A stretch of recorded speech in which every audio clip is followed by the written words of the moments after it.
Hello students, today we will like to understand two basic laws of electrostatics.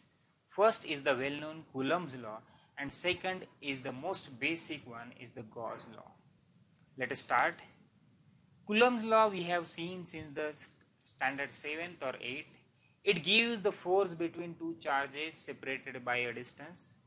If Q1 and Q2 are the two charges which are separated by distance r, then the force between two charges F is given by 1 upon 4 pi epsilon 0 Q1 Q2 upon r square. मतलब जितना charge ज्यादा रहेगा उतना उनमें force ज्यादा रहेगा. Q1 can be positive, can be negative. Same thing is for charge 2, Q2. It can be positive or negative. R is the distance between two charges. This is called as inverse square law. That means अगर R बढ़ता जाता है मतलब दो charges एक दूसरे से दूर जाते हैं तो उनमें फोर्स कम होता जाएगा. So inverse square law, force कम हो जाएगा अगर दोनों में डिस्टेंस बढ़ता जाएगा. अगर दोनों चार्जेस नजदीक आएंगे तो उनमें जो फोर्स है वो बढ़ता जाएगा. अगर दोनों चार्जेस सेम है, like charges repel each other, whereas the opposite charges attract each other. This is called as Coulomb's law. We can easily compare this Coulomb's law with the Newton's law of gravitation, which has the same form. You can see here, just there is a difference between the constant used. The charges in Coulomb's law are replaced by the masses in Newton's law.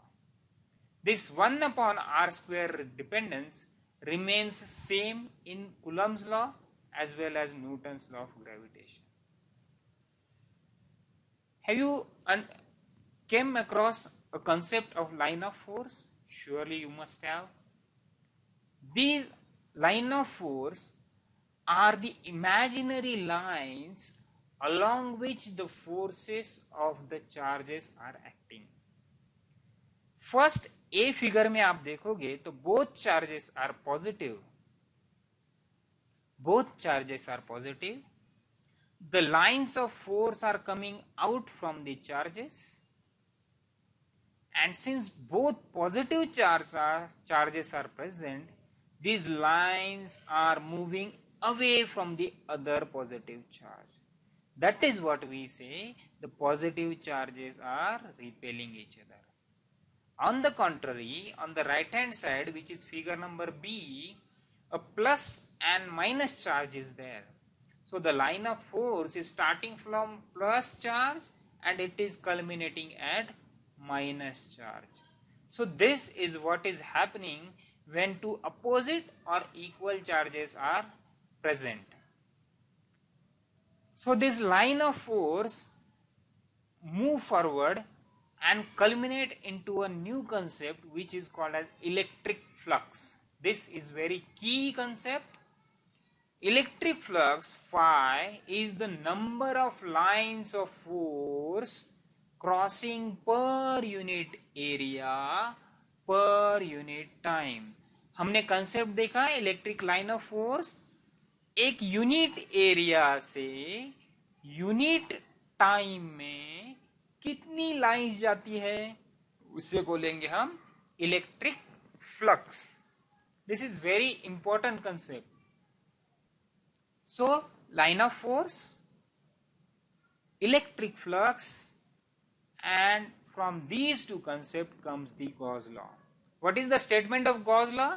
The Gauss law states that total amount of electric flux coming out of any closed surface is directly proportional to total charge enclosed inside the volume. Remember students, the inside is in red color, it is highlighted.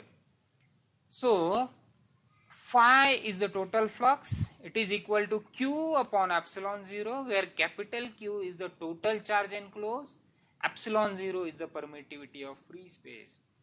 On the right hand side you can see a irregular volume.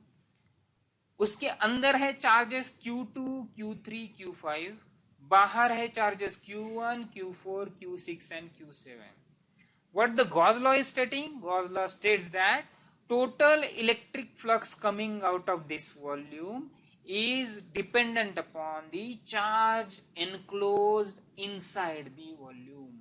मतलब इस volume में से कितने lines of force आएंगे ये totally depend है कि उसके अंदर कितने चार्जेस है, बाहर कितने भी हो उससे हमें फर्क नहीं है, लेकिन अंदर के चार्जेस अगर बढ़ते हैं तो लाइंस ऑफ फोर्स ज्यादा रहेगी।